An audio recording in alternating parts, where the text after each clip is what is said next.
Welcome back. So I've just went ahead and created a how-to video of how to have dynamically selectable elements.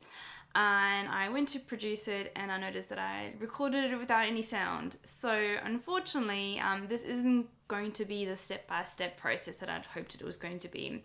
And I'm heading overseas in a few days' time, so I don't have time to redo the whole thing. So what I'm going to do is I'm just going to step through what I did, and I'm really sorry because I really wanted that step-by-step thing.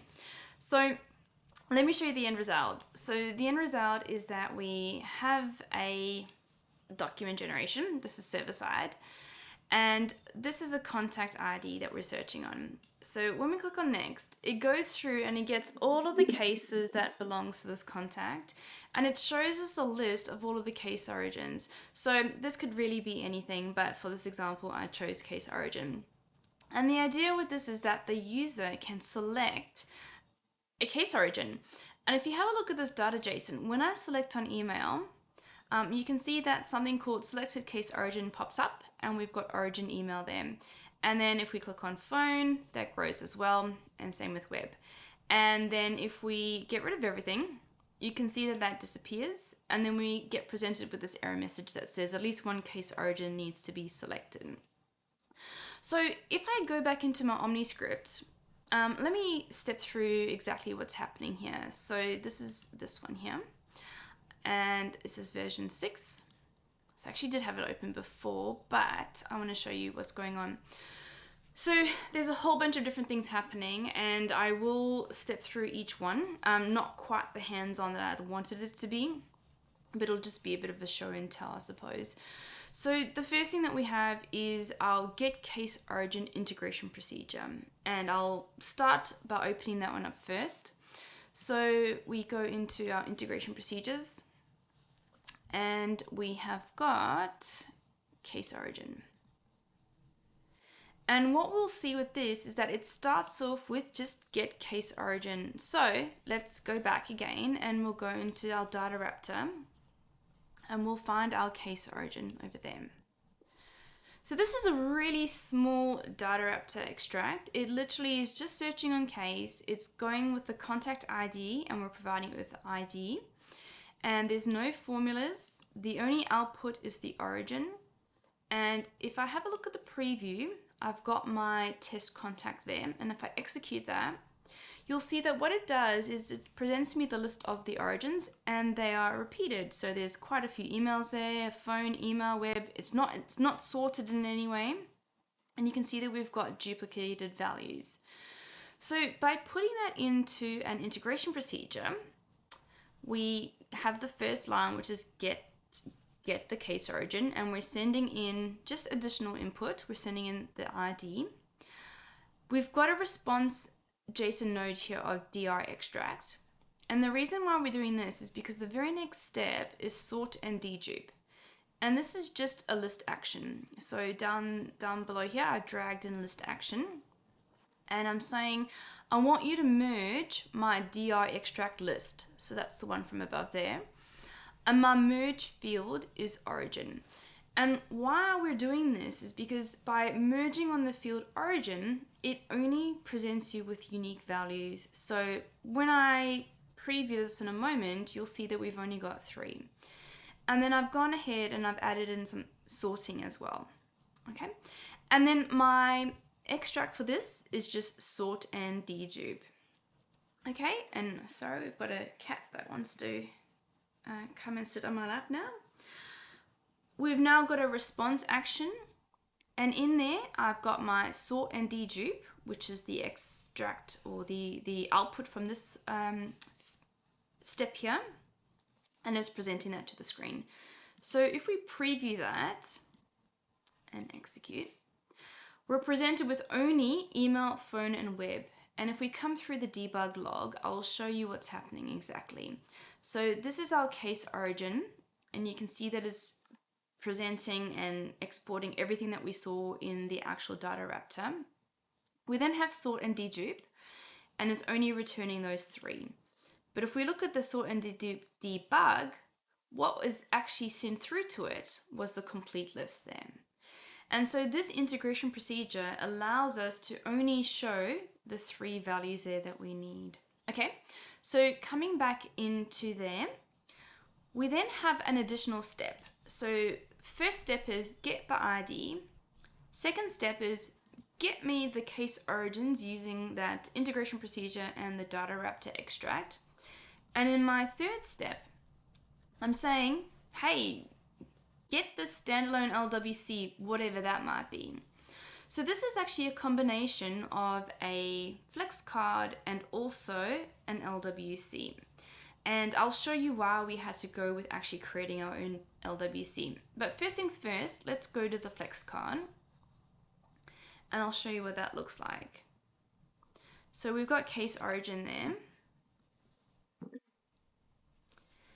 And actually what I'll do is I'm going to go new as if I'm going to create a new one. Because one of the important steps is the source type. For this particular type, we need to use custom. And when I click on next, it asks you for your custom JSON. And what you need to send for that or paste into there is the output of your integration procedure. So if I open up the one that we've got here that I've already created, and I go into setup and scroll down, my custom JSON that I provide in there is the output from the integration procedure. So I literally just copied and pasted that in there. All right. So you can see custom, and there's our custom JSON there that I copied and pasted in. This is just for testing purposes. So over here, I've got a really basic data table. So I just came in there and typed in data table and dragged that in.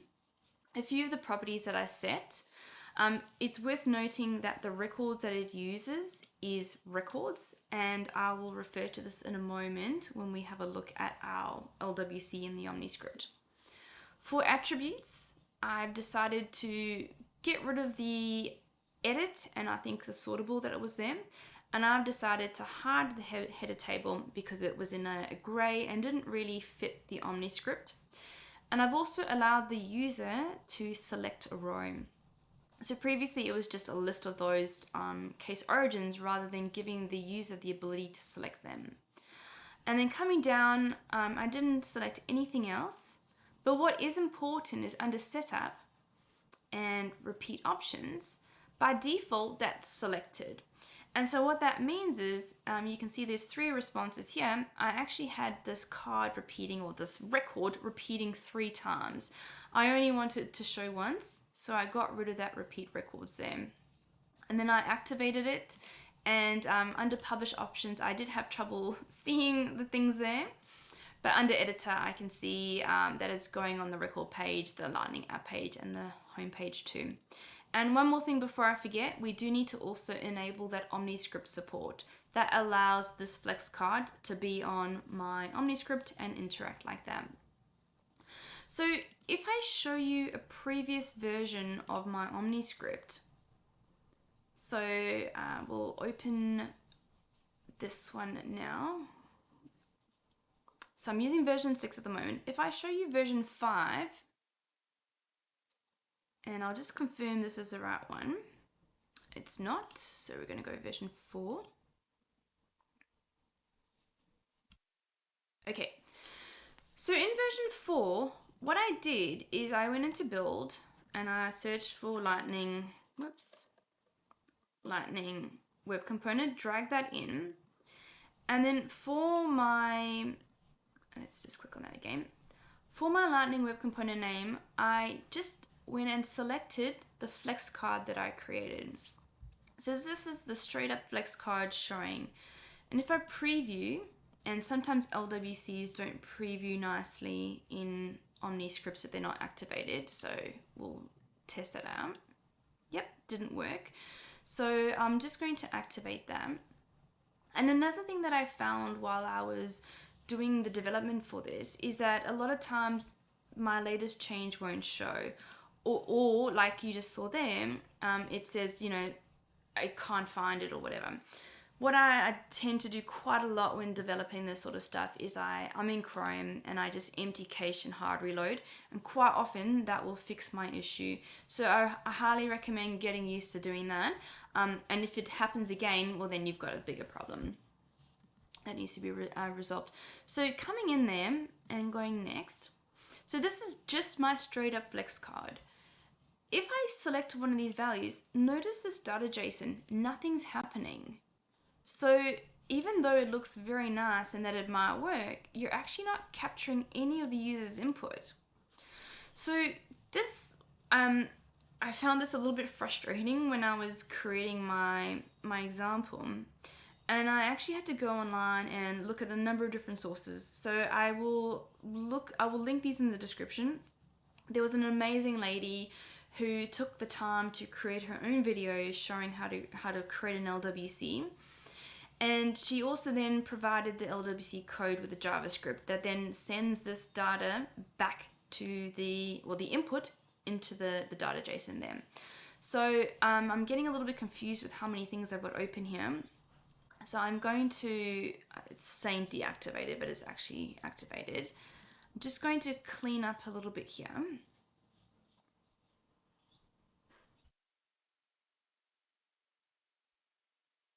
Okay, so I'm just going to close some of these things because it's getting a little bit confusing. So the next thing I had to do was I went into VS Code and I connected to my org, and I just went to LWC, right clicked and went to create custom Lightning web component. And then using the code that was provided online, I copied it into the various spots and I adjusted it for my use case. So what I might do is I will copy the code, my code, into the description. I'll also provide, I'll upload this into GitHub and you can download it from there. So I've called it data table selectable case origin. And in the HTML, I'm embedding the FlexCard. So you can see over there, it's c-cf-case.origin. So even though my FlexCard was called case origin, capital C, capital O, this is being converted into dashes, okay? So if you've called yours case status, like capital C, capital S, it'll be lowercase case dash status. If it was case origin and the O was in lowercase, it would be one word. Anyway, got to change that to the name of your FlexCard, and then you leave the rest as it is. Then in the JavaScript, I've called mine, I've actually just noticed that I've misnamed mine. It should be, this is called data table selectable discipline. I actually probably should have renamed it to data table selectable case origin, which I'm just going to do now. Okay. And then you can see over here, I've got selected case origin rows. Now, if you're using this code, you'll need to rename this to whatever is suitable for you. So you might call it selectable case status rows or what have you. So essentially what this does is a beautiful piece of JavaScript that captures the input that the user has selected and writes it back to that data JSON. And we've also got the ability here to remove things as well. So not only does it add, but it also removes. And so because I've just changed it, I'm just going to right click and deploy this to source. So this is now going to go back into my developer org and send my class change there. Okay, so then what I've done is I've come into my OmniScript and my custom Lightning web component where I previously had that FlexCard selected. I then used the drop down and I found my data table selectable case origin. I've ensured that I've selected standalone LWC. And then under my properties over here, I've got records.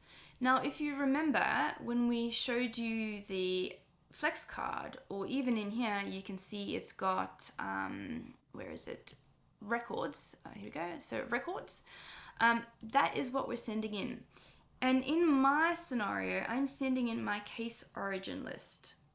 Now, going one step higher, this integration procedure that returns the list of the case origins, I'm now under my send and response, I'm reparenting that node to case origin list. So the output of my integration procedure action over here is case origin list, and my input for this LWC is case origin list. So if we preview this again, and that's what I was saying before with Omni Studio and, you know, the cache and whatnot. So we're just going to empty the cache and hard reload.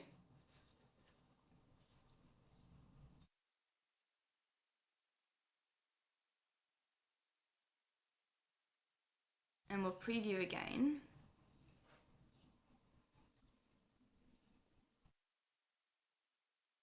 This is where now it writes back. So when I click on email, you can see there my selectable case origin rows and so forth. And if we have a look at the action debugger, I know you can't really see it, but this is the integration procedure output. So you can see my response. Oh, hang on. Actually, that didn't work the way that I wanted it to. So let me just come back in here.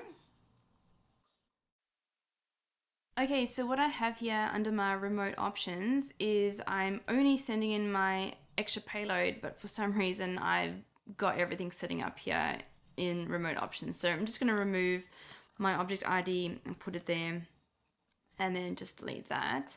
So we'll activate it.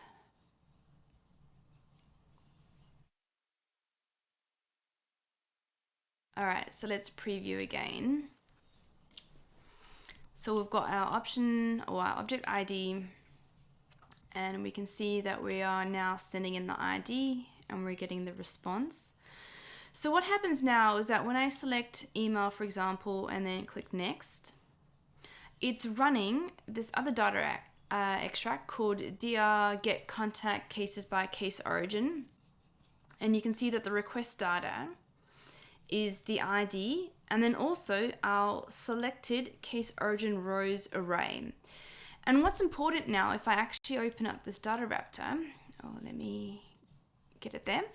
So we're sending in the ID for the contact. We're then sending in, well, we're saying get cases where the contact ID equals the same ID. And then for origin, we're saying send in the array called selected case origin rows, which we could see in our preview when I put it in. So this is our selected case origin rows. And then what we're saying is, and where the origin element here equals origin. So coming back in, we can see, where is it? Origin there is email. Now, if more than one is selected, it will go through. I think I've got a few things open here. If more than one is selected, like over here, email and phone, so there's my email and phone, it'll actually go in and loop through both of them. So if I just say email, for example, and go next, when we look at our get contact by case origin, our response is email, email, email, email, and so forth. If I go back and this time I go phone and web,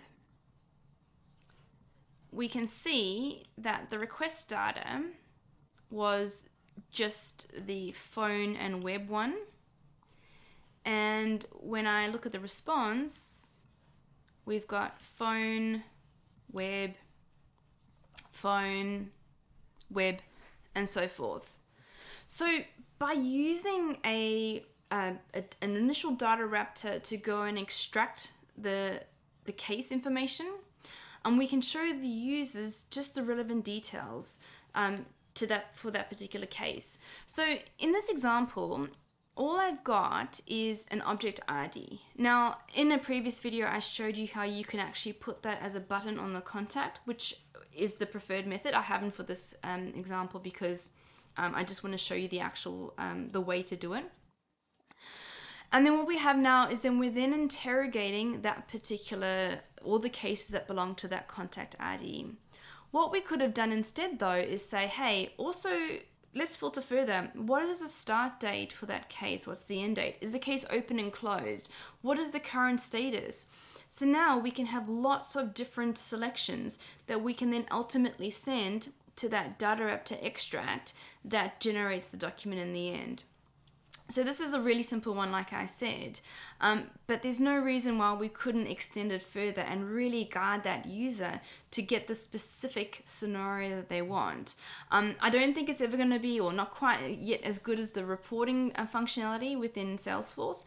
However, the out-of-the-box reports. However, this is producing a PDF that you then send on to customers, or you store in the contact record somewhere. So that's I'm really sad that I did lose my original videos, because I took you through each component in detail.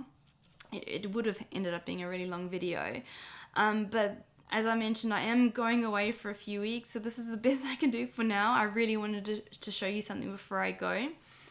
If you want me to extend on any of what I've explained, please let me know. I'm happy to, when I get back, that is, I can go in and show you the more detailed how to, more hands-on for each step.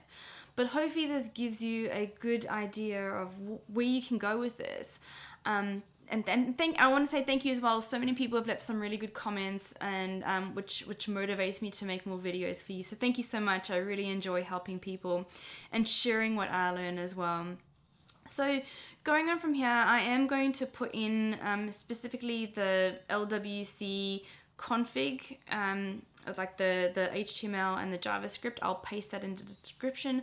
I'll also put these exact elements into GitHub, so you can download them and have a look at them if you'd like to. But yes, please let me know if I can help in any other way. Otherwise, hope you have fun with this. This was a really cool one to get working. So thanks and goodbye.